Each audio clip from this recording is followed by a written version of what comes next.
Ne me quitte pas. Il n'y a aucune raison qu'on se quitte, les amis. Au contraire, on se retrouve 11h09. Comment ça va, les amis? Bienvenue à vous. Bonne journée, bonne reprise. Hier, c'était la rentrée pour les petits. Là, les plus grands, rentrent peu à peu pour l'école. Que ce soit les primaires, que ce soit les collégiens, les lycéens, les étudiants. On vous souhaite une très bonne rentrée. Nous sommes mardi le 3 septembre 2024. Toujours un plaisir de vous retrouver pour cette émission midi. Avec vous, nous allons passer 2 heures ensemble à discuter, échanger, partager. D'ailleurs, je vous invite à me rejoindre au standard 05 94 40 50 50. Nous allons parler du monde associatif dans un instant avec mes invités déjà présents dans les locaux et voilà, nous allons aussi jouer, vous le savez, le concept depuis hier, vous l'avez pris en compte, nous allons voir si nos invités sont prêts pour cette rentrée même si ils ne vont plus à l'école, mais on va quand même voir s'il y a une petite mise à niveau sur nos connaissances en termes de culture générale et aussi musicaux. Oui, parce que de la bonne musique il y en aura et ça c'est cool aussi. Vous pouvez nous rejoindre à tout moment, participer avec nous au 40 50 50, le numéro de téléphone, le standard 05 94 40 50 50 en ce mardi, de la bonne musique et bien sûr n'hésitez pas, si vous aussi aujourd'hui c'est peut-être votre jour à vous, votre anniversaire, ça serait cool de vous le souhaiter en direct volontiers. On fait ça?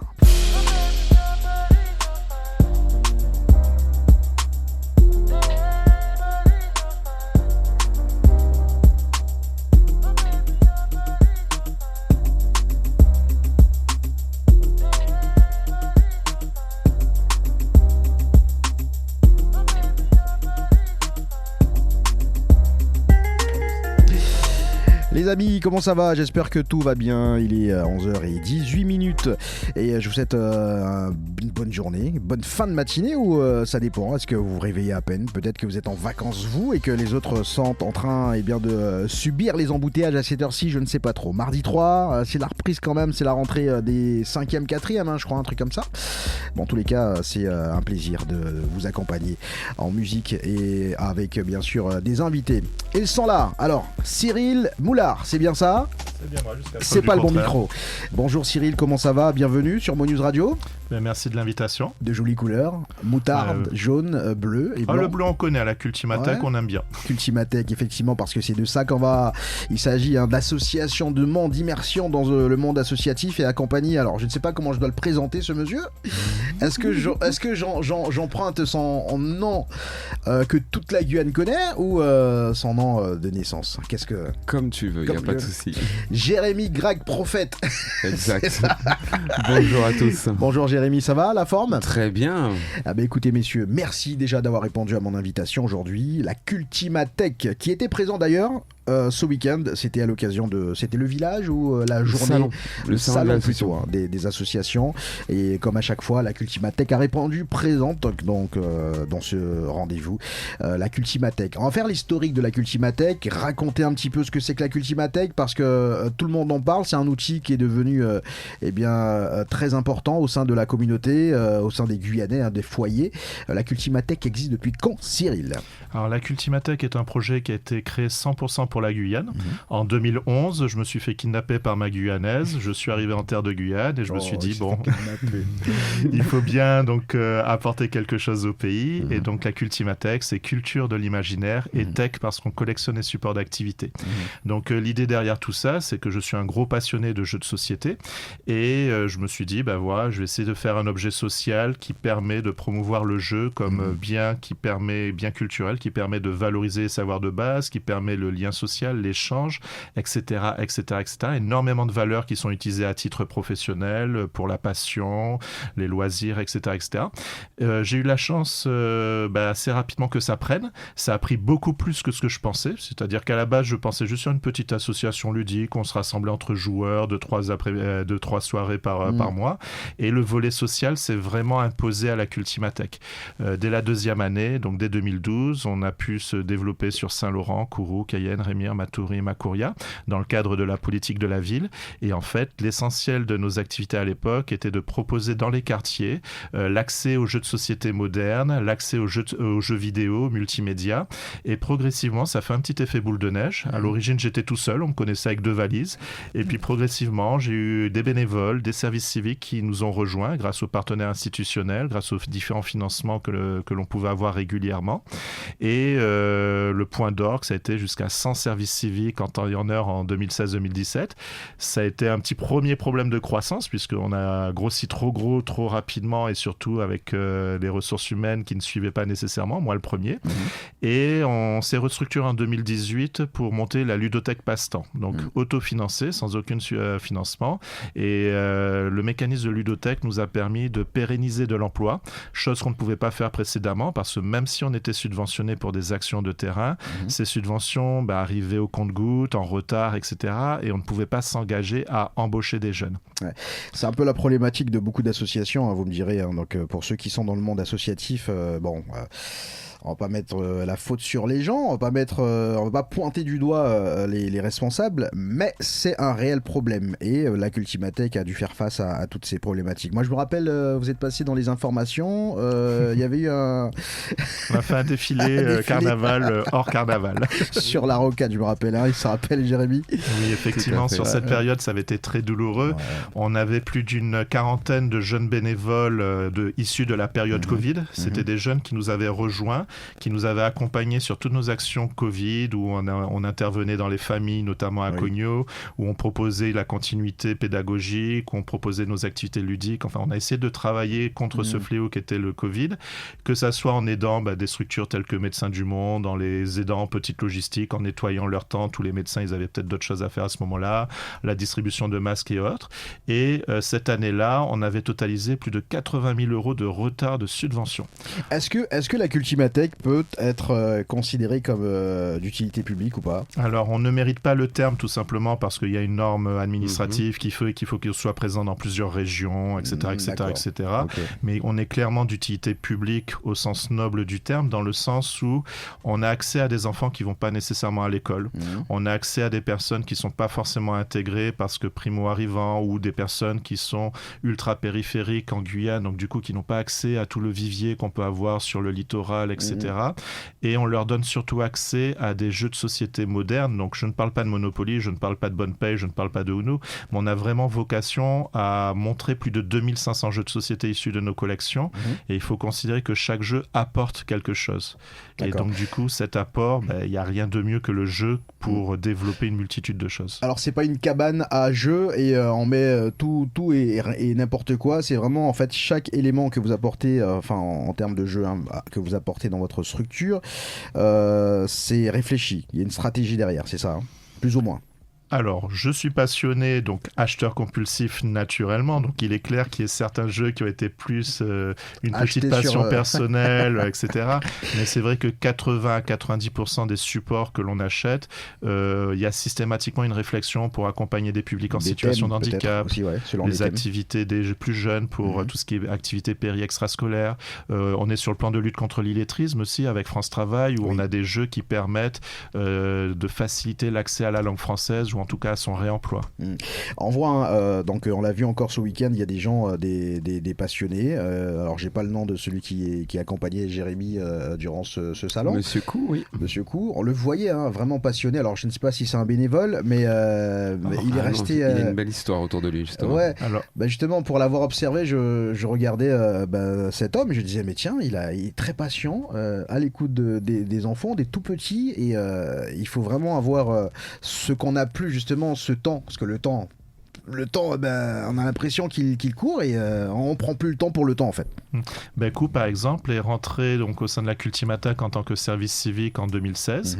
Après, on l'a accompagné sur une auto-entreprise pour qu'il puisse profiter de l'expérience acquise.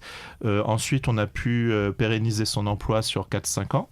On a même eu un projet entrepreneurial où il était l'un des associés d'un café-jeu qui a maintenant fermé. Et là, maintenant, il est adulte relais, donc médiateur social social depuis 2023, depuis fin de l'année dernière. Et donc, du coup, il intervient sur le dispositif Cité éducatif, le jeu au sein des établissements scolaires sur le temps scolaire.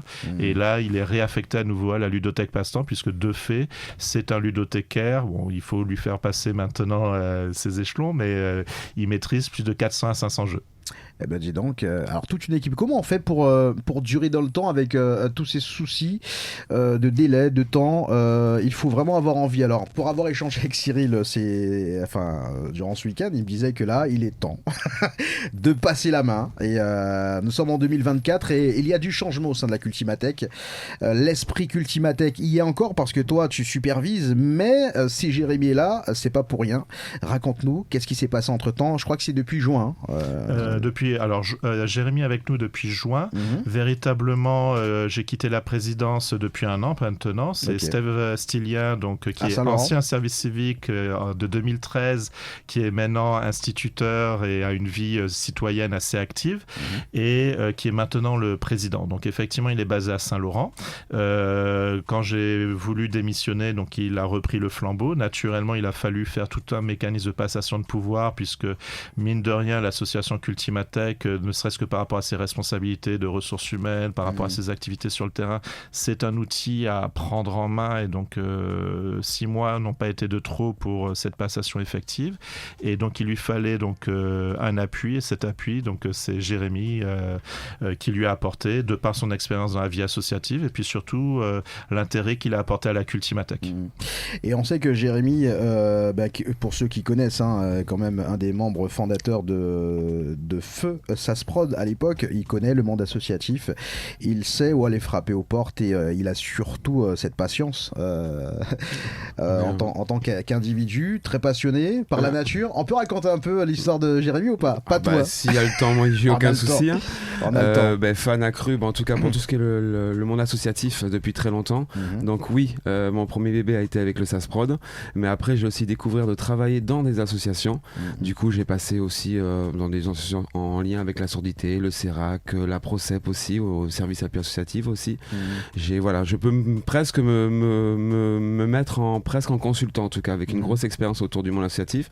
Après oui, comme tu l'as dit, amoureux de la Guyane, depuis le Covid j'ai eu un réveil nature et donc je bouge énormément en nature. Ça je pense que beaucoup de gens ont pu le remarquer. Mais là c'était un nouveau défi, c'est que le social fait partie de ma vie depuis longtemps. Je peux pas vendre, je respecte tout le monde, mais faire le commercial c'est une chose pas évidente pour moi. Par contre faire le commercial et à l'inverse le social, aller vers les aides et l'accompagnement, ça j'ai ça dans le sang. Du coup Cyril, on se croisait déjà à l'époque du Sasprod quand justement il a monté la sienne, on a essayé de mettre des projets un peu en commun par l'équipe, donc on a commencé à se connaître. Après on s'est pas perdu de vue.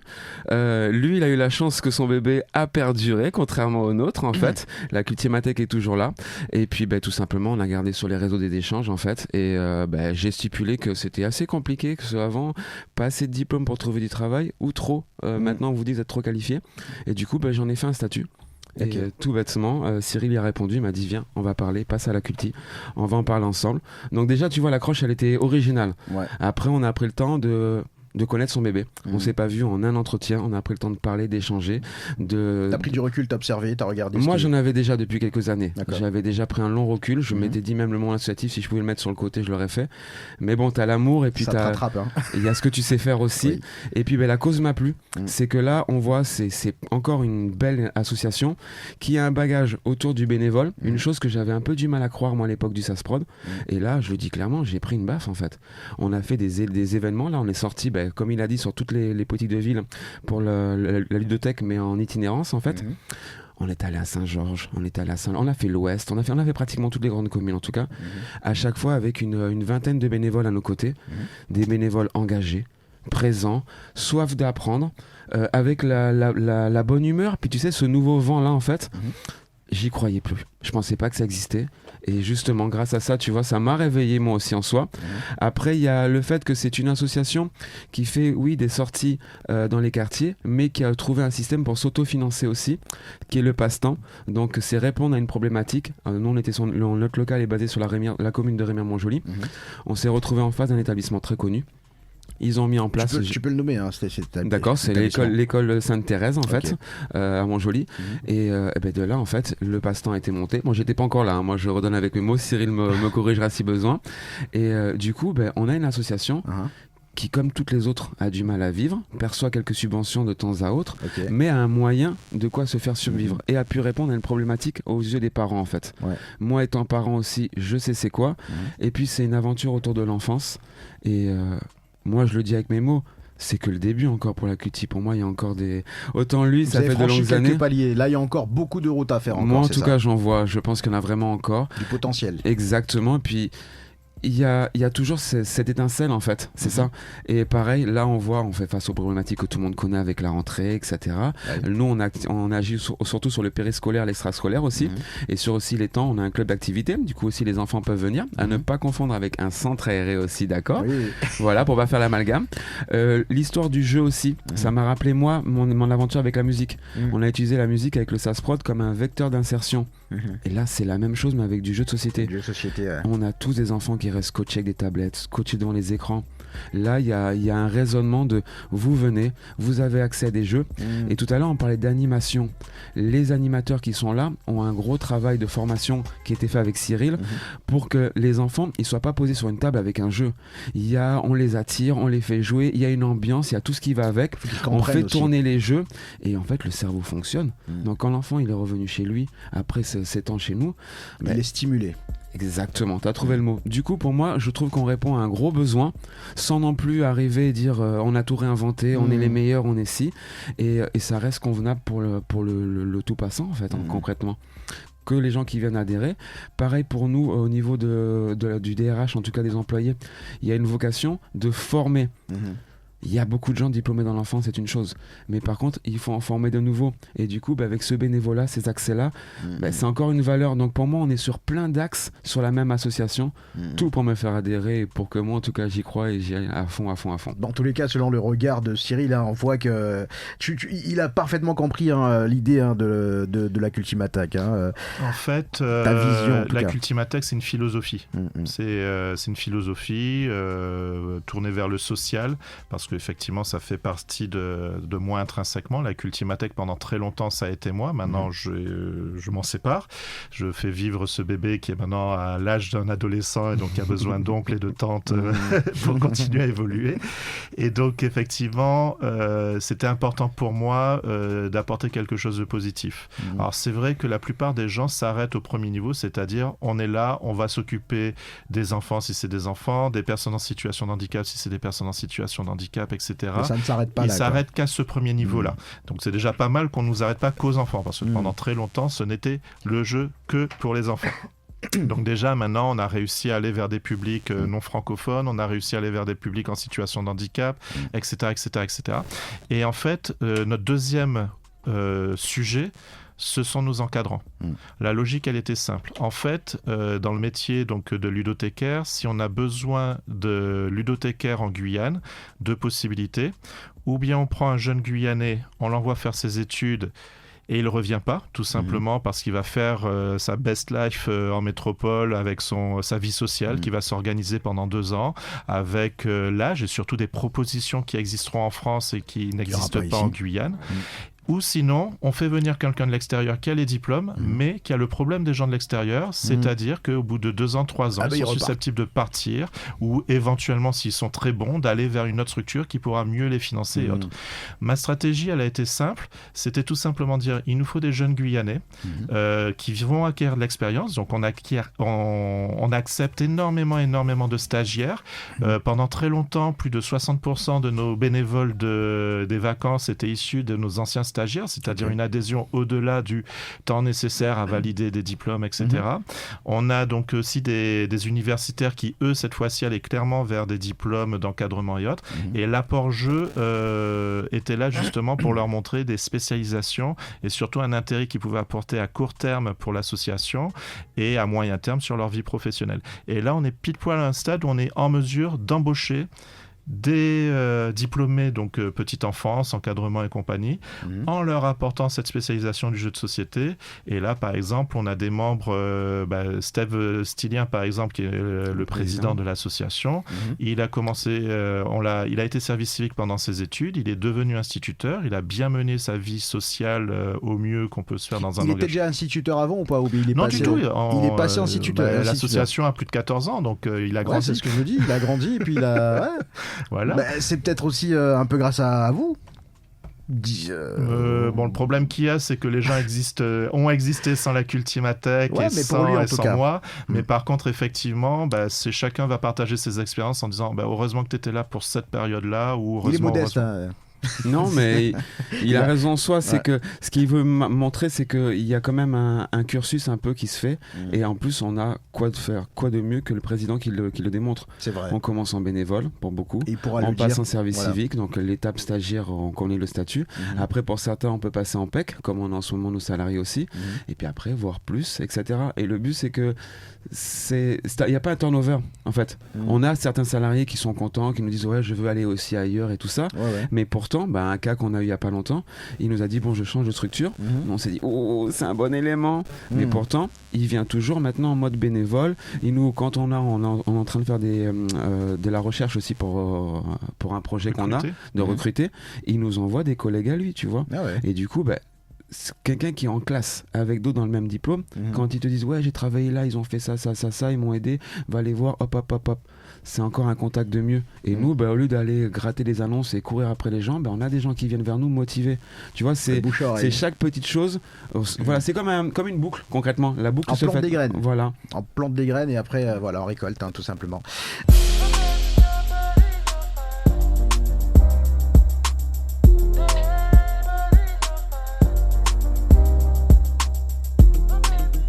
Ça balade avec Amanan. Mes invités aujourd'hui, il s'agit de Cyril Moulard, Cultimathèque, ancien président pour le coup, c'est ce qu'on peut t'appeler ancien président, c'est ça?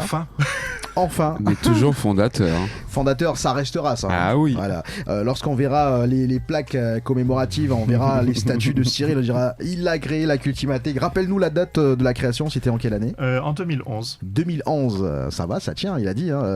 T'es impressionné, Jérémy, lorsque tu vois la longévité quand même de cette association, malgré toutes les contraintes, les hauts, les bas que peut vivre une association. Pour faire simple, au moment où tu dis ça, j'ai des frissons sur moi. En fait, pour tous ceux qui entendent, ceux qui ont eu un combat associatif ou sportif, on sait que le plus dur, c'est d'être périn, en fait. Donc, quand nous-mêmes, on a arrêté ou on s'est fait arrêter et qu'on voit d'autres entités, t'as pas la jalousie, au contraire, tu dis, lui, il s'est battu plus que toi, ou il a trouvé une meilleure solution, il est encore là. Je le disais avant même de prendre ce poste-là, en fait, c'est... tu sais, le combat associatif, moi je dis le combat, je pèse mes mots. C'est pas un monde comme ça, il faut se battre pour y aller. Après, pas avec les mains, mais il faut vraiment travailler tout pour y arriver. On fait maintenant, parce que je me mets dedans, on fait aujourd'hui avec moins que ce qu'on faisait il y a 10 ans. Et on doit faire autant et encore plus plaire à nos abonnés, à nos administrés, en tout cas. Donc pour moi, le combat est encore plus dur. Donc ça en arrive même à être des super-héros, concrètement. J'y vais un peu en exagérant. Mais concrètement, tenir une association autant d'années, il n'y en a pas beaucoup. Ça a été si difficile que ça, Cyril, le combat, avec du recul maintenant, après plus de 10 ans maintenant d'existence, quand tu regardes un petit peu ton œuvre avec tous tes collaborateurs, parce que c'est vrai que tout seul on va vite, mais ensemble on va plus loin. Quand tu prends du recul maintenant avec justement cette pause que tu vas t'accorder, qu'est-ce que tu te dis? C'était pas évident? Des regrets, pas de regrets. Si c'était à refaire, tu l'aurais refait de la même manière, peut-être différemment. Soyons simples, sur le papier, la Cultimathèque serait morte 5 fois. C'est vrai? Par rapport au retard de paiement, par rapport à des problèmes administratifs liés au national, liés à de l'ingérence, liés à des incompétences. Et j'ai la chance d'être bien marié. Et excuse-moi, incompétence au sein de ton association ou Il y en a eu au sein de l'association, clairement. Et puis je peux me mettre aussi au sein dedans, puisque moi je suis totalement autodidacte. La Cultimathèque, c'est mon premier bébé. J'ai toujours eu un pied dans le monde associatif, mais je n'étais pas mêlé au bureau, j'étais pas mêlé à l'opérationnel, etc. Okay. Et quand je dis que la Cultimathèque aurait pu et aurait dû mourir 4 à 5 fois. C'est tout simplement parce que j'ai une compagne qui m'a soutenu. Le simple fait de savoir qu'on n'a pas besoin de ramener de l'argent à la maison, ça permet de donner du temps à l'association. Et c'est ça le plus grand mal de la plupart des porteurs associatifs, c'est que s'ils ne sont pas salariés de leur structure ou si leur structure ne permet pas de payer leur salaire, naturellement on est obligé d'aller manger ailleurs, on est obligé d'aller travailler ailleurs et c'est du temps qu'on ne consacre pas à son association. Moins de temps, ouais, c'est vrai. Donc ça, c'est une première chose. La deuxième chose, c'est que financièrement, j'ai pu compter aussi sur des aides du mécénat privé qui, au moment où on en avait besoin, étaient là. Quand tu nous as parlé tout à l'heure de les petites péripéties qu'on a fait sur la rocade de Collery avec des mascottes, etc. C'était pour se faire rappeler à notre bon souvenir. On avait bien senti 80 000 euros de retard de subvention, même pas la possibilité de payer à manger à nos bénévoles. Les bénévoles, ce sont quand même des jeunes entre 16 et 25 ans qui donnent de leur temps sur les meilleures années de leur vie pendant les grandes vacances. Et au final, on leur dit quoi ? Et on leur dit merci, vous êtes avec nous, merci, vous êtes les grands frères, les grandes sœurs des jeunes des quartiers. Ça nourrit. Mais ce qui aurait dû vous permettre de vous alimenter, de mener vos projets personnels, si on n'avait pas des mécènes privés, on n'aurait rien fait. Parce que quand l'argent arrive des activités d'été, généralement, on avait de la chance quand ça arrivait dès fin juin et fin juillet. Là, actuellement, on n'a par exemple que la CACL, que Cayenne et que Saint-Laurent qui nous ont payé en fin de mois d'août. Et on attend les financements qui nous ont été accordés, mais qui n'ont pas été là au moment où on en avait besoin. Et donc, du coup, nos bénévoles, on les accompagne sur leurs projets personnels. On va leur payer des BAFA, on va leur payer leur permis de conduire, on va les aider sur leurs frais de scolarité, etc., en fonction de leur projet, de leur temps dédié à l'association. Tout ça, toujours grâce à la générosité de nos bénévoles, c'est pas tout de suite là maintenant qu'ils nous l'exigent. On a mis en place un calendrier en disant écoutez, pour ceux qui ont besoin de leurs frais de scolarité, c'est en septembre. Pour ceux qui ont envie de passer leur BAFA, ça sera en février, on va faire une session. Pour ceux qui ont leur permis de conduire, on va payer en plusieurs fois, mais on commence tout de suite, etc., etc. Et ça tient à du mécénat privé, à la bonne volonté de nos jeunes bénévoles encadrants, à nos salariés, parce que c'est pas facile pour nos salariés aussi, parce qu'ils ont énormément de pression sur leur dos. Et c'est vrai que tout ne fonctionne pas par magie, c'est-à-dire que Jérémy comme moi, quand on va au travail, on y va, on sait pourquoi, comment, et on a la foi, on a l'animation.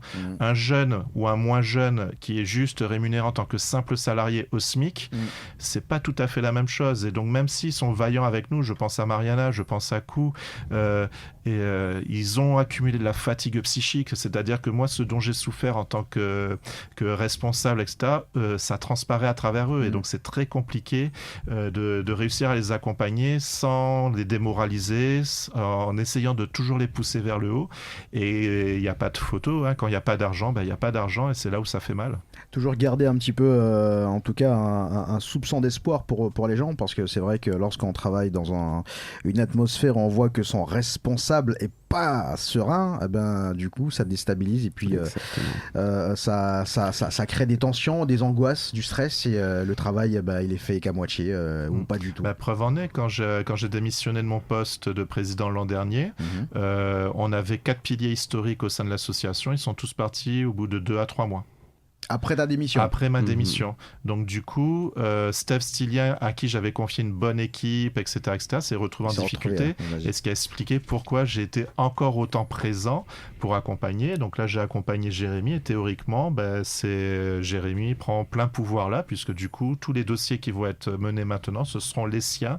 Et donc, il aura plein de compétences et savoir-faire. Alors justement, en tant que président d'association, c'est vrai que c'est compliqué. En général, c'est comme un chef d'entreprise. Ça n'a peut-être pas les mêmes problématiques, mais en termes de responsabilité, on a quand même les mêmes exigences, j'imagine, lorsqu'on veut bien faire et qu'on veut que tout roule, quoi. Et on est souvent contraint de penser assaut en s'endormant, penser assaut en se réveillant. Et ça, c'est un quotidien, c'est une routine, et parfois on s'en remet pas. Je flirte avec un burn-out depuis 2017, et c'est pour ça qu'il était plus qu'urgent que je quitte l'association. Ça fait depuis 3 ans maintenant que j'essaye de passer le relais. On a essayé de former des jeunes de 20 à 25 ans pour justement qu'ils prennent possession.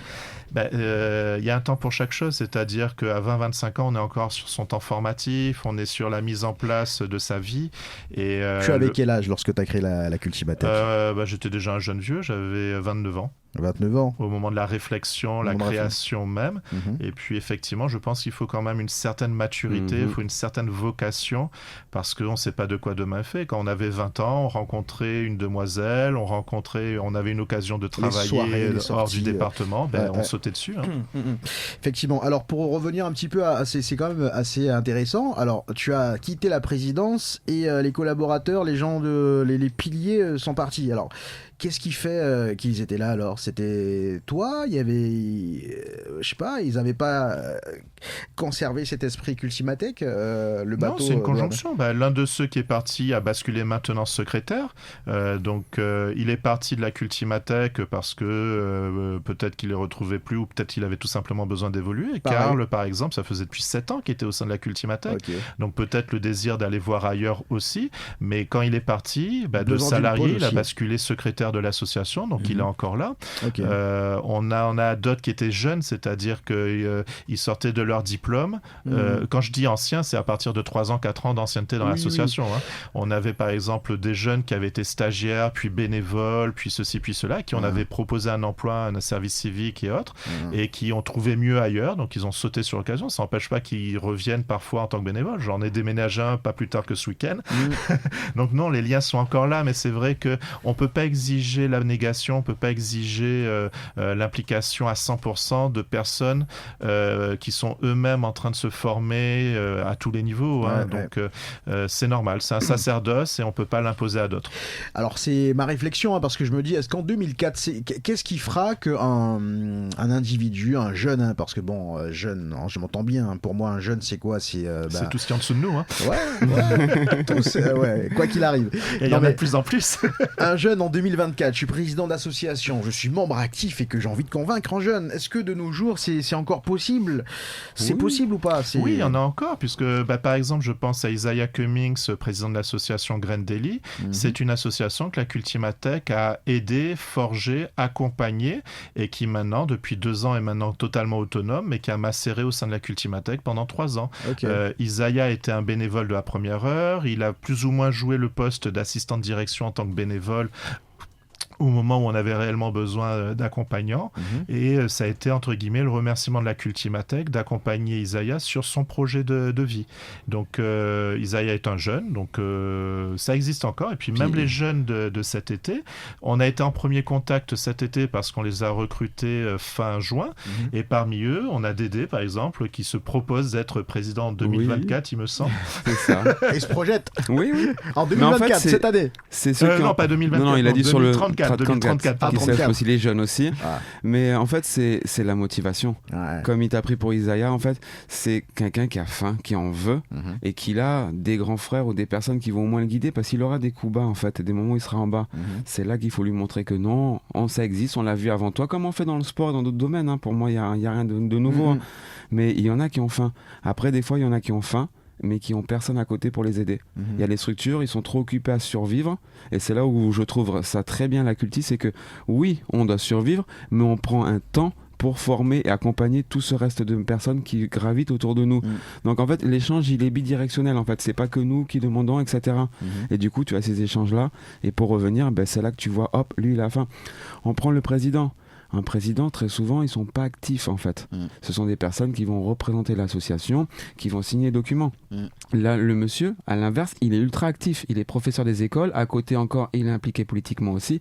Ça fait beaucoup de choses. Et il est quand même présent sur le terrain, en fait. Il est dans l'Ouest. Il a fait des animations dans les quartiers, comme en 2013, quand il était service civique, avec sa table, ses 3 jeux, en village amérindien, en marché, en stand, etc. Et comme il est sur Saint-Laurent, l'équipe n'est pas encore constituée sur Saint-Laurent, et puis il était tout seul. Donc je me retrouve moi en lui quand j'étais moi tout seul avec mes valises. Heureusement qu'il reste des passionnés quand même, des personnes qui comprennent l'utilité justement de ce type de structure.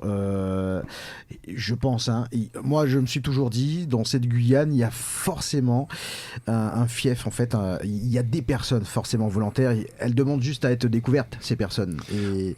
En fait, il n'y a pas de secret. Pour moi, je pense que tu me disais tout à l'heure, mais qu'est-ce qui a fait que Ce qui a fait que, c'est que dès le départ, j'ai eu l'analyse de la mobilité. C'est stupide, c'est vraiment stupide.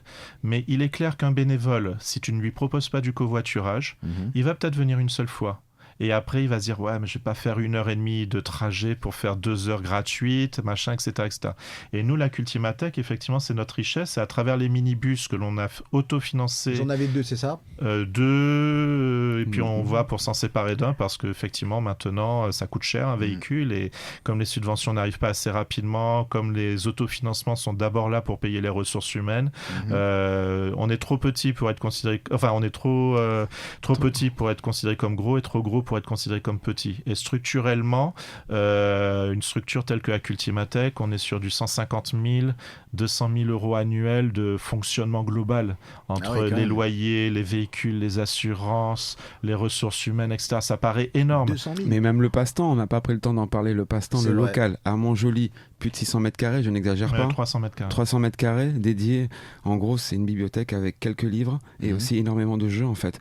Tout ça d'emplacement aussi, ça a son coût, en fait. Qu'on le veuille ou non, c'est apprécié par nos usagers parce vous êtes sous loyer, c'est ça Oui, tout à fait. Voilà. C'est-à-dire qu'en fait, on a des mécènes, des gentils mécènes, qui nous louent 20% en dessous du prix du marché.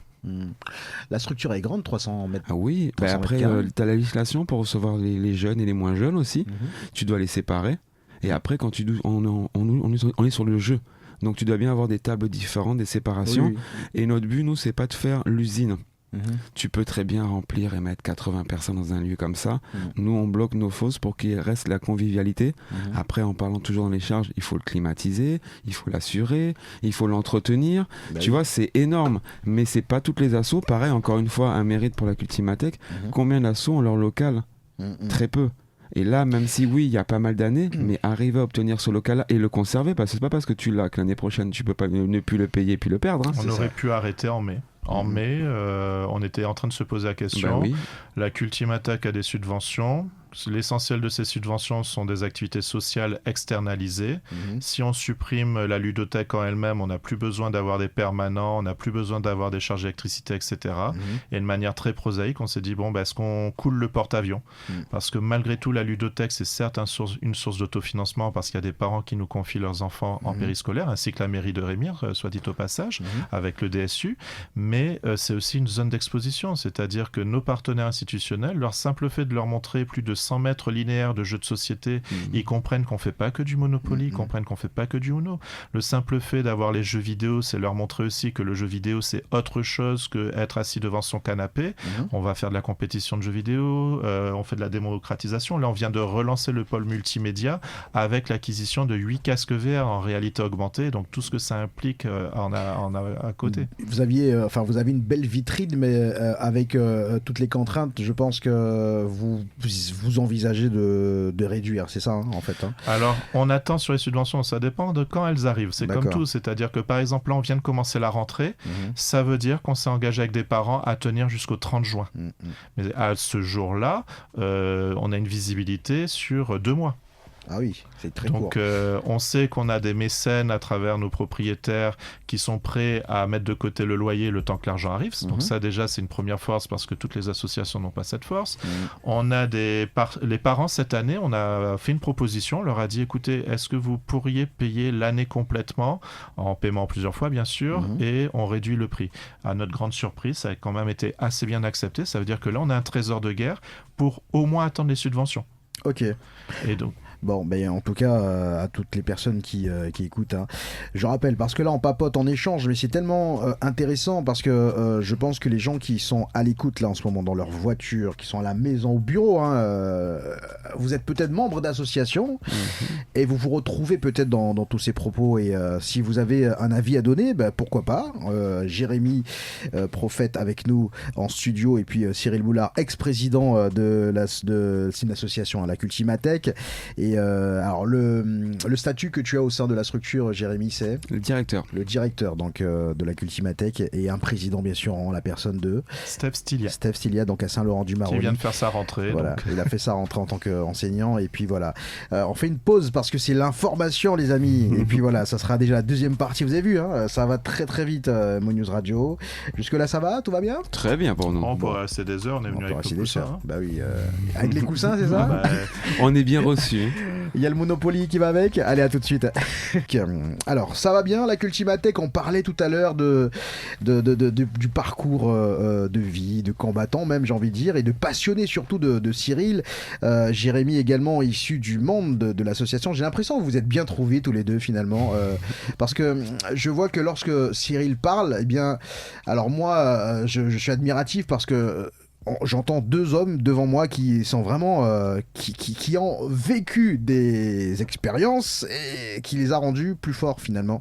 Vous êtes là, vous êtes debout, tu parlais de petites retraites parce que t'en avais besoin, c'est ça, donc il fallait que tu fasses une pause. Voilà, totalement, puisque psychologiquement, le burn-out, la responsabilité, tout ça, on se dit, bon, j'aimerais bien arrêter. Pour soi, on a du mal, hein. Qu'il faut qu'on arrête, mais quand on pense aux salariés, quand on pense aux engagements qu'on a pris, parce qu'il faut bien aussi comprendre qu'une association, c'est 9 mois, c'est 1 an et demi de préparation. Ça veut dire que si je décide de m'arrêter là, j'ai 9 mois, 1 an et demi d'activités qui ont déjà été programmées qu'il va falloir respecter ou faire respecter.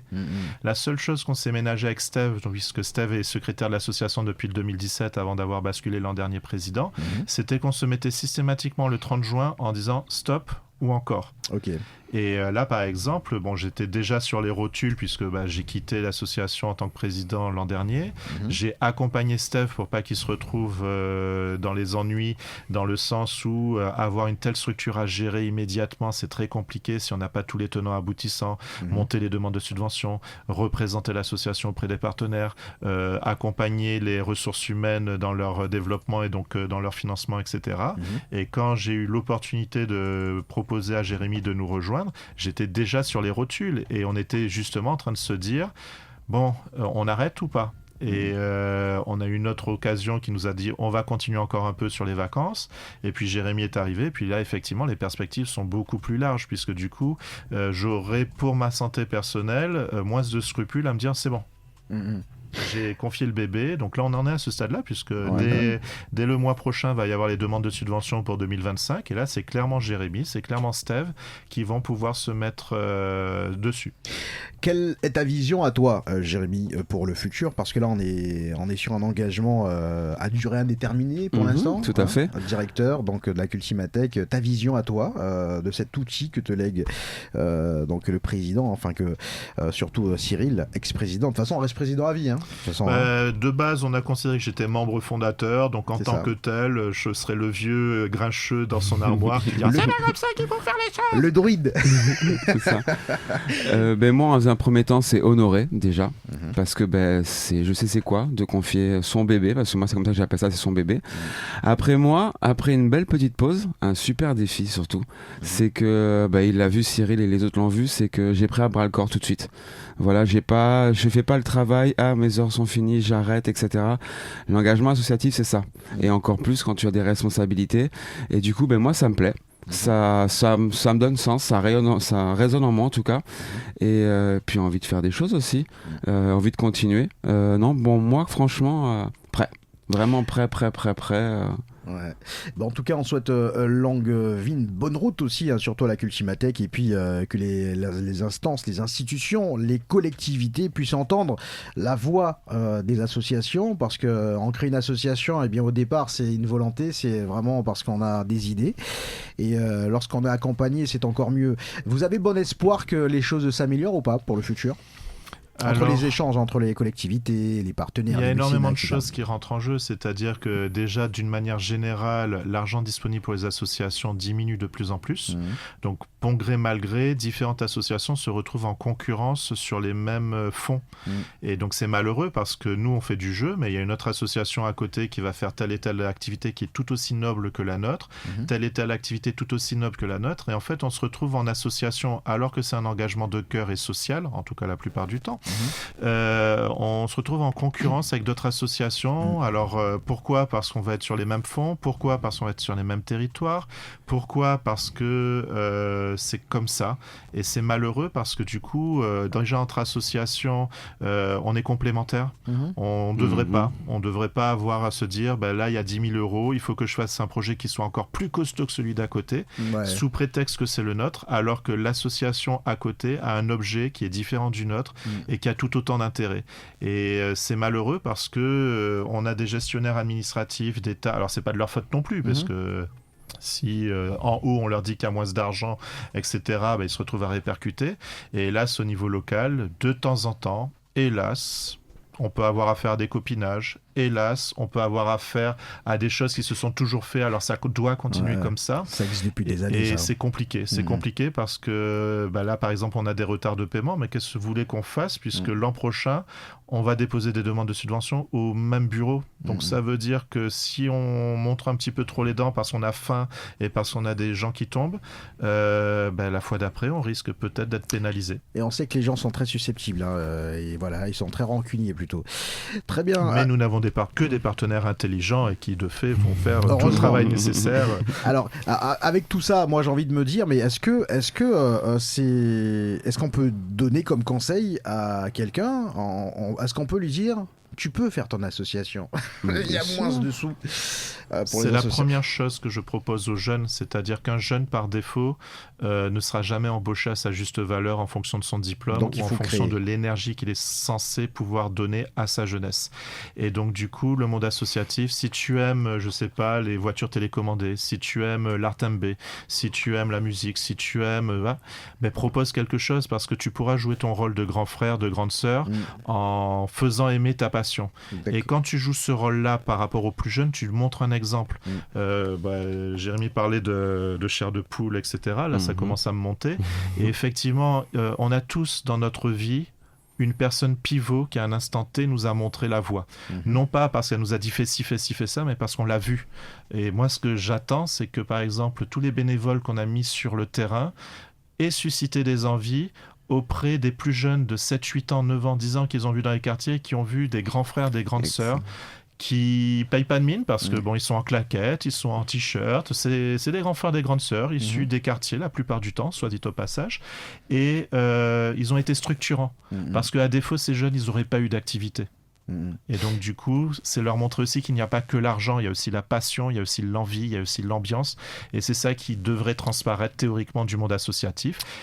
Et à défaut, un jeune qui s'est mangé les dents pendant 2-3 ans sur une association, il s'est fait connaître d'institutionnels, il s'est fait connaître de partenaires privés, il s'est fait connaître, il s'est créé son réseau et il est beaucoup plus embauchable et il a beaucoup plus d'expérience qu'un jeune diplômé qui, certes, à 25 ans va sortir avec son diplôme, mais qui ne connaît pas le territoire, qui ne sait pas comment les choses fonctionnent, les difficultés de la vie. Et quelque part, j'aurais plus tendance à faire confiance à un jeune qui en a bavé pendant 3 ans qu'un étudiant qui a fait 5 ans. Bien que paradoxalement, les 5 ans d'études sont indispensables pour le monde associatif parce qu'il faut aussi des jeunes qui maîtrisent la logique administrative, qui maîtrisent les chiffres et les comptes, chose qu'effectivement un jeune issu du terrain, s'il ne prend pas ça en main, aura du mal à percer. C'est-à-dire on peut progresser plus rapidement en étant sur le terrain, mais arrivé à un moment donné, structurellement, il faut avoir les bonnes compétences d'ingénierie qui sont accessibles, hélas, que via les études nécessaires. Ça se complète. Il faudrait que le jeune fasse et des études et qu'il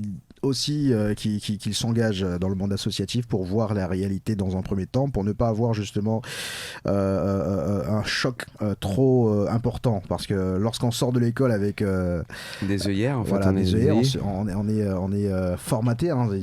Études égale bon travail. Mais en fait, non. Études égale outils. Mais c'est toi prendre des initiatives pour arriver à une bonne destination. On a énormément de cerveaux guyanais qui restent à l'étranger, qui restent en France, Pourquoi ? Parce qu'ils savent que le tissu économique ici ne peut pas les absorber. Très limité. Ni les comprendre, ni les comprendre et tout ça. Et ils ont l'énergie pour. Mais le problème qu'il y a, on connaît tout ça. Hein. On connaît tous. Ah non, je peux pas t'embaucher. T'as un trop gros diplôme. Oui.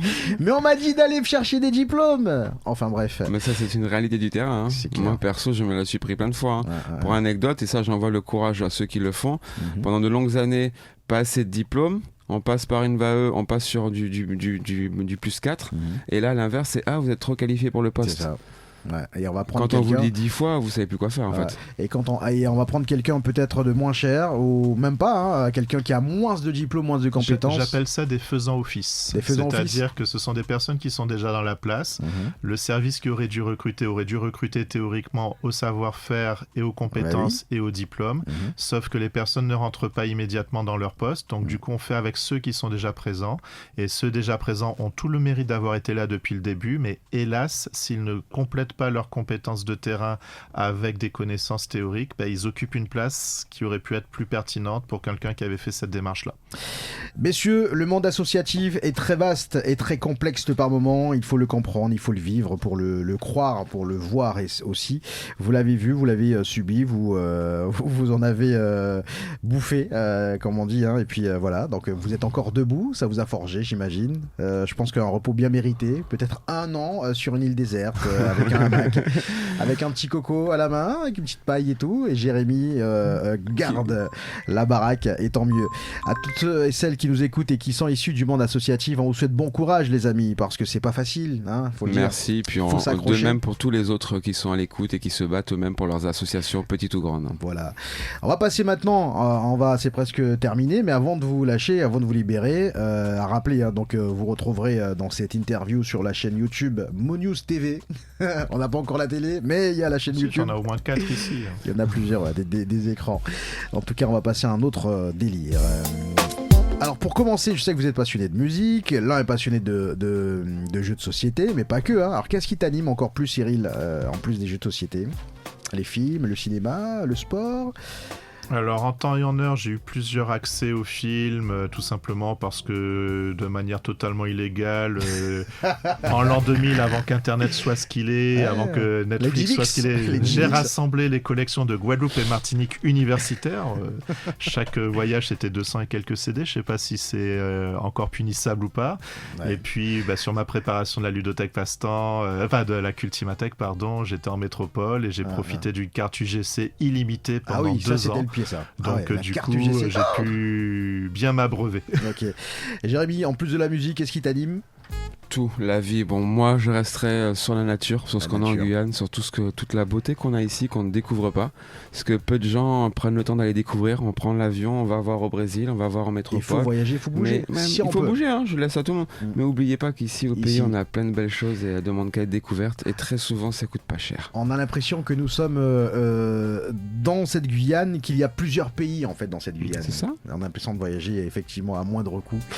Bon, les amis, on va aller sur de la musique, hein. Rapide, simple, vous avez les casques, vous écoutez les extraits. L'idée, c'est de me donner le titre, c'est un blind test, vous connaissez comment ça fonctionne, vous savez comment ça marche un blind test. Bap, les premières notes, je serais sur du Jean-Michel à peu près, hein, je te préviens tout de suite. C'est vrai, c'est pas grave.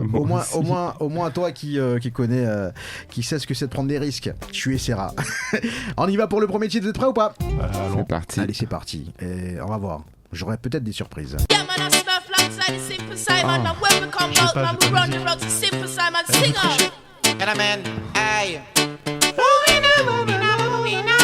Ça cherche. Ça, c'est mes premières booms. Ouais, j'avoue. Et pour les plus jeunes, c'est quoi cette antiquité ? C'est Chakademus. Chakademus, c'est le player. Non, merde, Boombastic, c'est qui ça ? Shaggy ? Non, c'est pas Shaggy. Bah non, Shaggy, attends, s'il te plaît quand même. Ça ressemble un peu, hein, parce que là, on pourrait croire que c'est... Mr. Lova, non, ça c'était l'un de ces trucs. Mr. Lova, c'est Shaggy, hein. Ah, ça va. Shaggy, il a tout fait.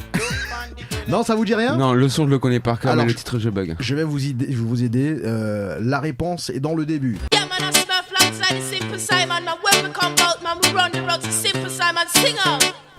Il a dit 2 fois, hein. Ouais, parle pas ma langue, hein. Allez, on repull up. Simon. C'est pas Simon Deo. Ouais, non. Albeda. Ah, c'est vieux ça. Simple Simon. Oui, Simple Bobbling Simon. Queen. Là, t'es sur mes 17 ans, 18 ans quand même, t'abuses. Hein. Bah oui, parce que quand on va en boom en général, on n'écoute pas la musique, on y va pour danser, c'est tout. Je sais même pas On si ça disait les existe temps à encore, l'époque. les On temps. disait les temps en C'est plus. vrai. Les temps d'euros, tu te rappelles ou pas? Oui, tout À à fait. l'époque, c'était les temps à 10 francs. C'est ça. Allez, on y va pour le deuxième extrait, on change complètement de style. Pareil, on reste un peu sur les années 90. Ah, ça c'est pas votre cam, ça, j'imagine. Hein. C'est pas votre délire, ça. Et quoique, j'aurais peut-être des surprises. Ça, c'est dans mon bus. Très connu en plus, hein. Ça, c'est la musique du bus. La musique des bus. Bah oui, quand tu tapes 30 minutes de bus pour rentrer chez toi, c'est cette musique-là qui Là, tourne. c'était bien avant Fanny J. Warren, hein. Oh oui. Non, ça vous dit rien? Ah bah non. Albéric Louisan, Raïssa. Non, même pas. Ok. C'est Raleigh de Aïssa.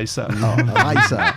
Allez, bon, celui-là, plus connu, hein, j'imagine. Hein. Je crois, en plus de ça, c'est. Enfin, non, je vais pas vous dire, sinon ça va vous donner la réponse. Mais c'est très connu. Ah, mais c'est. Ayana Nakamura. Ouais, déjà, faut le prononcer J'y arrivais. Et le titre, c'est? J'entendais pas, y'a trop son nom. Le titre, c'est. Là, c'est pas des gaines. Non, c'est pas des gaines. C'est le plus Oh, connu. Jaja. Jaja, voilà. Avec la garde républicaine au JO. Oh, Jaja. On s'en rappelle. Ah bah. Allez, on va aller peut-être plus pour les plus grands, ceux qui sont un petit peu nostalgiques. Ah, ben Marc Balavoine, Daniel Balavoine. Daniel Balavoine. Et le titre? Je me présente le chanteur. Je m'appelle Henri. Voilà. suis Je m'appelle Henri. chanteur, je suis Il a chanteur. trouvé tout de suite, hein. Ah ben oui. Balavoine, c'est mes 14 ans, première dépression. C'est vrai. Comme quoi. Allez, on Être riche, continue. beau, être intelligent, et malgré tout... C'est ça, ouais. Une petite remise en question. Merci Balavoine. Allez, dernier, sur 5. Tous les jours, je vous proposerai 5 extraits. Et là, voici le 5e. Ah, obligé de Alliance connaître. ethnique. Alliance ethnique. ethnique, ouais. Alliance ethnique. Alliance ethnique. Simple et funky. Ouais, c'est J'avais funky quand même. Ce titre-là était, à l'époque où Alia était encore vivante, eh bien, elle était interviewée par Skyrock et elle avait dit que son groupe préféré c'est Alliance Ethnique. C'est fou quand même. Alliance Ethnique avec, comment il s'appelait encore le chanteur? J'ai oublié son nom. Oh là là. C'était le bon hip-hop de l'époque. Hein. Est-ce qu'on pouvait appeler ça du hip-hop? C'est à l'origine, hein. C'est de la douce à vie en tout cas. Hein. Ouais. Très, très ricaine. Ah, des fois, c'est les cousinades. La couvent. C'est les cousinades après, hein. Les uns après, s'inspirent des autres et tout ça. Bon, maintenant il y a Jules, hein, on va dire. Oui, voilà. Voilà, chers amis, concernant ce blind test. Bon, alors, vous avez trouvé Balavoine, Jaja, et c'est tout. Non, et Alliance si, Ethnique. Alliance, Donc voilà. 3 sur 5. Ça va. Bah, À c'est côté pas de ça, mal. c'était lui le spécialiste de la musique. Ouais, hein. en plus. Non, mais il a bugué. Je me suis pas retiré pour Je rien, crois. vous voyez. Je crois que le Bobbling Queen, il avait, hein, mais c'est juste le nom qu'il te fallait en fait. Non, puis Avec après, une moi- balance du Disney, puis j'aurais Alors, réglé ça. J'ai posé la question à quelqu'un, je lui ai dit qui chante ça? Il a fait ah, je sais, c'est Oumina la chanson. C'est Oumina la chanson. Non, c'est pas Oumina. Allez, pour conclure, juste avant l'information, ça va être rapide. Question. Are you ready for the Allez, question? C'est parti. La culture générale, normalement Cyril Moulard, ici présent, ancien président de la Cultimatech, accompagné de son directeur, monsieur Jérémy Prophète. Même pas mon directeur, je suis plus en poste. T'es plus quoi? Je suis plus en poste, c'est pas mon directeur, c'est le directeur de la Cultimatech. C'est vrai, le directeur de la Cultimatech. En combien de jours la Terre tourne-t-elle autour du Soleil? 365, monsieur. Waouh! 364, un quart. Bravo, Ouais, bravo. par rapport au jour, ouais, exactement, en plus pas le précis. Comme disait un certain journaliste, félicitations. Il va se reconnaître. C'est une private joke, mais c'est pas grave. Lequel des empires suivants n'avait pas de langue écrite? Est-ce que c'est l'Inca, l'aztèque, l'égyptien ou le romain? Je dirais le romain par hasard. Non, langue écrite, si, ils avaient. C'est l'Inca ou Maya, c'est ça? Qu'est-ce que ça dit? Alors, j'ai dit l'Inca, l'aztèque, l'égyptien ou le romain. C'est entre l'Inca et l'aztèque que ça joue, mais honnêtement, je m'y connais pas trop. Ouais. Dans quelle langue au chat ou donne-moi Allez, une on réponse. va les Incas, on va dire que c'est les Aztèques. Les aztèques? Pas bonne réponse du tout. C'est les Incas. C'était les Incas. Bon. Et j'accorde pas la réponse, mais j'applaudis quand même parce que t'étais pas loin. Allez, maintenant, nous parcourons le monde entier, les amis. Est-ce que vous pouvez me donner le nom de la plus vaste et non la plus élevée chaîne de montagne du monde? L'Himalaya.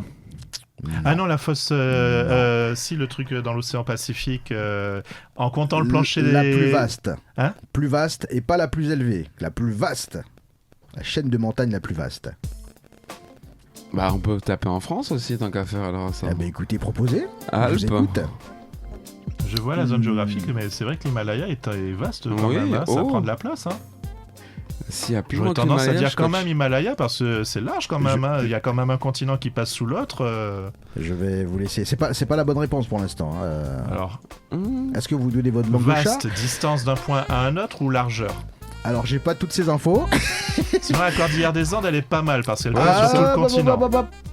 Tu as dit quoi? La cordillère des Andes parce qu'elle tire sur tout le continent sud-américain. Donc j'aurais tendance à dire ça si on est sur la longueur. Ouais. Bravo monsieur. Mais en Mais- superficie, je pense que l'Himalaya, elle est bonne quand Ouais. même. Alors nous sommes sur les Andes, 7000 km de long et 6962 mètres de haut. Ah, ok. C'est pas rien.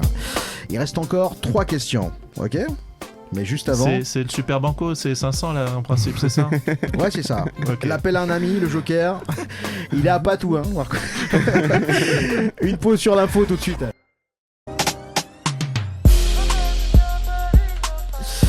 Monews Radio, 12h35, 93.2 et sur 98 si on est à Kourou. Vous connaissiez Monews ou pas avant, les amis, Cyril et Jérémy? Bah, quand même, vous avez quand même été le relais du France-Guyane quand il nous avait quittés, donc c'était déjà pas mal par l'actualité Pour le mag, locale. Ah, et moi, au-delà de ça, j'ai ma fille qui est fan, qui me parle d'émissions où elle a gagné sa pizza, etc. etc., Ouais, etc. c'était les après-midi. Voilà, c'était avec Mikey, à l'époque. voilà, exactement, voilà. Non, Ok. non. C'est vrai, Quand même. elle a joué avec nous. ta Plein de fille. fois, elle m'a dit qu'à côté de sa maman, elle a gagné 3 pizzas, elle Mais appelait c'est fou. souvent. Elle mangeait que grâce à vous, en fait, c'est malheureux. On nourrissait les Guyanais. Allez, on continue avec notre jeu. Ensuite, je vous libère. Oui. Il n'y avait pas que ça, elle me faisait appeler le samedi matin par rapport au hit que vous faisiez aussi pour faire voter En aussi. même temps, si tu es la fille de prophète, forcément t'aimes la musique. Donc tu dois voter pour les artistes préférés. D'ailleurs, le top reviendra prochainement. Il va falloir être à l'écoute, les amis. C'est quoi le son du moment, la prophète? T'as décroché un peu de la musique ou pas? Moi, j'ai décroché totalement, mais j'ai mes petits coups de cœur, mais après, moins local, hélas, en fait. Ah ouais, tu t'es Concrètement. éloigné du local un peu. Ben, c'est que c'est pas facile à dire comme ça, mais en fait, le constat pour moi, la musique a perdu le d'évoluer en fait. Ça ne t'accroche plus en fait, c'est ça? Non, c'est qu'aujourd'hui, concrètement, tu me cites 5 morceaux de zouk qui sont sortis l'année dernière Ouais. en compas. Mhm. Et puis on continue, et après en dancehall autre que pan pan pan pan pan où moi j'ai la plus grosse. Ouais, il a résumé Voilà. bon. C'est ça.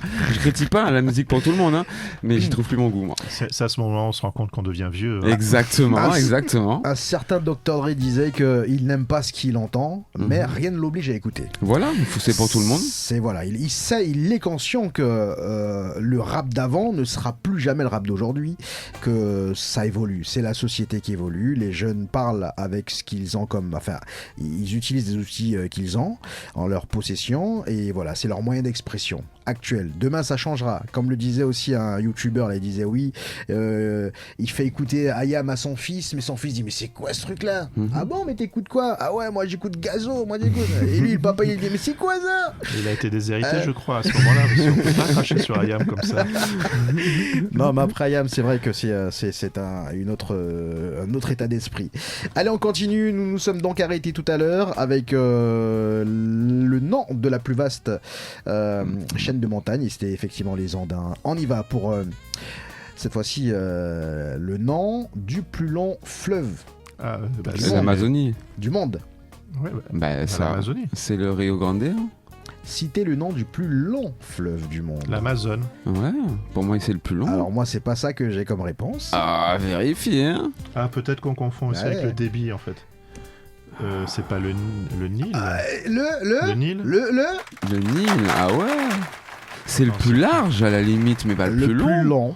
Ah, je vais vérifier. Je dis pas que tu dis des bêtises, l'Amazon, t'inquiète pas. Je pense que c'est par rapport au débit que moi, parce que moi aussi j'avais l'Amazon en tête, mais je pense que c'est par rapport au débit. Alors effectivement, on se renseigne. J'ai marqué l'Amazonie, et systématiquement c'est le Nil qui revenait. Donc je pense que après vérification et revérification, on retombe sur le même nom. Ok.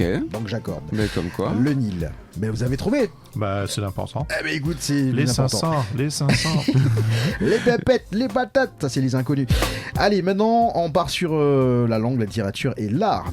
Est-ce que vous pourrez me dire quel graffeur célèbre est originaire de Bristol? À défaut Basquiat, mais c'est peut-être parce que c'est le seul graffeur célèbre que je connais.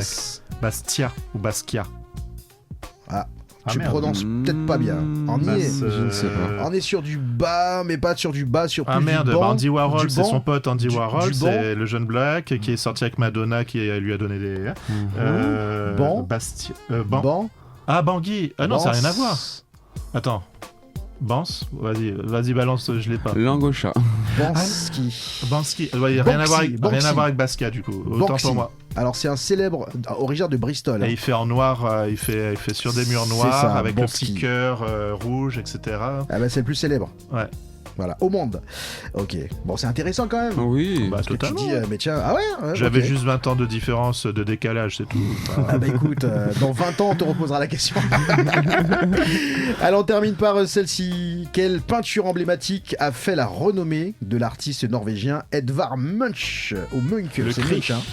Le cri. On fait comme ça. Ouais, c'est fou. Ouais, et c'est vrai qu'on le voit, c'est vraiment, ça fait partie de la pop culture et tout. Le cri, on connaît, on l'a vu. Tu connais toi le cri? Ouais, il est bien. Non. C'est le truc qui est comme ça le là. truc de la façon Scream. Ouais, t'as forcément déjà vu. Oui, Inspiré oui, d'ailleurs, tout hein, à fait. Inspiré, oui, tout à fait. le basque de Scream. Bon, Voilà. J'ai fait une tentative de cours d'histoire de l'art dans ma prime jeunesse. C'est mon bac. Ah bah écoutez les amis, peut-être que vous n'étiez pas au courant. Eh bien c'est ça, c'est cette peinture emblématique qui a fait sa renommée. C'était un Norvégien, il s'appelle Edvard Munch. C'est Munch on dit, hein, ou Munch. Munch, je crois, mais bon après l'accent norvégien, vous tout ce savez. qui est une langue étrangère. Norvège, c'est qui? C'est Haaland, c'est ça? Les joueurs de foot. Parce que c'est important maintenant de faire des références pour les jeunes. Oui, pour. Tu sais ce que c'est que la Norvège? Non? Haaland. Ah oui, Haaland, le joueur de foot qui joue à Manchester City. Oui. Ouais, moi j'avais Neutrogena en tête. Les amis, merci d'avoir accordé ce temps et d'avoir répondu à mon invitation. Ça fait plaisir. Toujours, Mo News, on donne la parole à tout le monde, que ce soit politique, que ce soit chef d'entreprise, que ce soit membre d'association, des gens qui font bouger cette Guyane. D'ailleurs, moi, je vous vois bien arriver dans cette émission du matin. On a un rendez-vous qui s'appelle La Guyane qui gagne avec Lydiane. Vous savez, on donne la parole aux gens qui entreprennent des choses, et, qui font des choses. Et bien voilà, je pense que ça serait bien. Peut-être qu'on vous retrouvera prochainement. Tout dépend de vous. Hein. Nous, Voilà. dès que la porte est ouverte et qu'on nous donne nos 500 €. On te laisse quand même continuer des petites vacances sur ton île et tout. Tu nous envoies des cartes. Non, je reste bien en Guyane. Hein. J'ai mes enfants ici, ma femme. Non, je reste ici. Bon, la rentrée s'est bien passée pour vous? Oui, très bien de mon côté. Bon, super. Bon, c'est reparti pour un tour là, entre les réunions. C'est simple. Au 31 août, on fait terminer les vacances. Au 1er septembre, on commençait la rentrée. Hein. Ouais, c'est clair, c'est faux. C'est une routine, mais en même temps, ça change chaque année. Il y a des écoles, à ce qui paraît, j'ai vu, à ce qui paraît, sur le monewsguyane.com, il y a des écoles qui malheureusement n'ont pas pu honorer cette rentrée. Voilà, encore des petits soucis techniques à gérer. À toutes ces familles qui sont obligées d'attendre, ça, oui, c'est compliqué. Je sais de quoi il parle en Parce plus. que dans la réorganisation, il faut s'organiser. Covoiturage, pas qui va chercher, il y a la cantine ou pas, la cantine n'est pas inscrite et tout. Bref. Bon encore une fois, ça en revient aussi au travail des associations, parce que c'est très souvent les associations qui font ça aussi. Qui font, donc qui aident, qui accompagnent les familles. Ça serait intéressant d'ailleurs de vraiment que les gens soient au courant vraiment des activités de telle ou telle association proche de leur foyer, en fait, de leur lieu d'habitation. Voilà, un numéro de téléphone, la Cultimathèque, prochain gros rendez-vous pour vous, l'agenda, qu'en est-il, dites-nous, et puis surtout, là je pense que vous êtes focus sur la rentrée, et puis on rappelle l'adresse aussi de l'association. Alors, numéro de téléphone déjà 06 94 26 82 15 déjà, pour tout ce qui est direction en tout cas. Après, pour la localité, on est à Rémières-Montjoly, à avenue Saint-Dominique, juste en face de l'école Sainte-Thérèse, en fait, le la grand rue bâtiment. qui mène aux Salines. Voilà. D'accord. Et après, en temps fort, on en a pas mal. Je sais pas par quoi commencer. On est déjà bien chargé. On va avoir des interventions pour France Travail, pour le plan de lutte contre l'illettrisme. On a le village de Matoury. Alors sur Kourou, pour France Travail, je crois que c'est en 10 ou 12. De ce mois-là. Voilà. Okay. Après, pour le village des associations de Matoury, je crois que c'est dans la même période ou à la fin du mois. C'est fin septembre.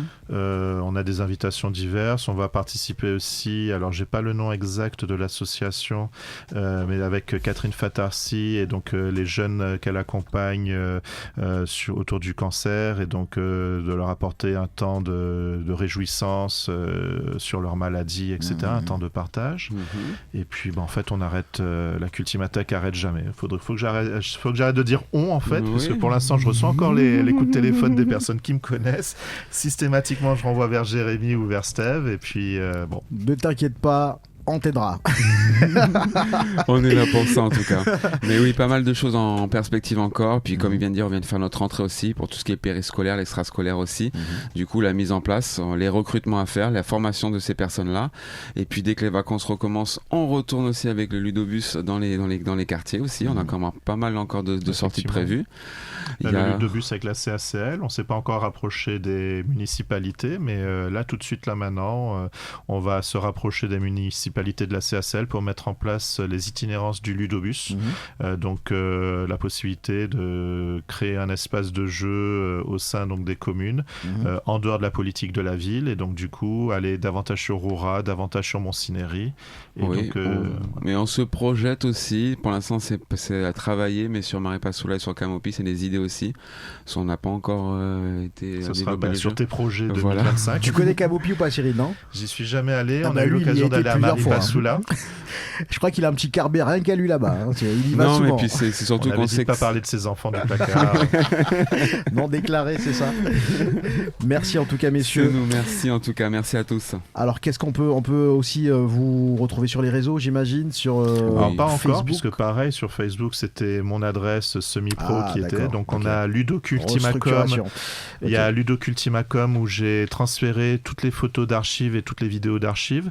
On n'a pas encore fait la mise à jour des grandes vacances. On a énormément de photos, énormément de vidéos de notre équipe de jeunes bénévoles qui s'est déplacée sur tout le territoire. Même à l'époque où il n'y avait pas encore la petite barbe blanche, c'est ça ? En tout cas, la barbe blanche, c'est pas ça qui est significatif, c'est surtout le fait d'avoir été dégarni. Là, ça fait peur sur certaines photos. Je suis grand, ça cache le truc, mais j'avais nettement plus de cheveux fut un temps. Très bien, ok, donc on attend les nouvelles, et puis bien sûr, longue vie à la Cultimathèque. C'est vrai que vous avez vécu beaucoup d'aventures, et bien il y en aura d'autres. Steve se fait un plaisir de reprendre le flambeau, et puis appuyé par Jérémy sur le terrain, je pense qu'on a un beau binôme. J'aurais voulu avoir un Steve et Jérémy au tout début avec moi. À 3, on aurait été plus efficace. Ça sent la saison 2, ça. Ça sent la saison 2. Ça sent le retour. Il est finalement pas mort. Non, je ne veux pas. Je veux mes 6 mois de pause. Il restera toujours pas loin quelque part. Quand on dit pas loin, en tout cas quand on fait nos réunions, quand on fait nos points, même moi quand je vais gratter un projet, je vais l'interroger aussi, puisque c'est au-delà d'être un fondateur, il y a l'esprit qu'il a laissé dedans, et tant qu'il nous autorisera en tout cas à le contacter pour avoir ces retours-là, je pense qu'on en profitera. Bon, quand il y prendra goût, il va vous dire: les gars, j'ai changé de numéro. Ne m'appelez plus. Très bien. Il va pas nous le dire, puis c'est réglé. 12h47, bah écoute, pour toi, pour votre gentillesse, votre bonne humeur, on va écouter Daniel. On termine par ça. Merci messieurs. Merci encore. À très bientôt. 12h47, voici Je m'appelle Henri. Je me présente, je m'appelle Henri. Midi avec vous, 11h-13h.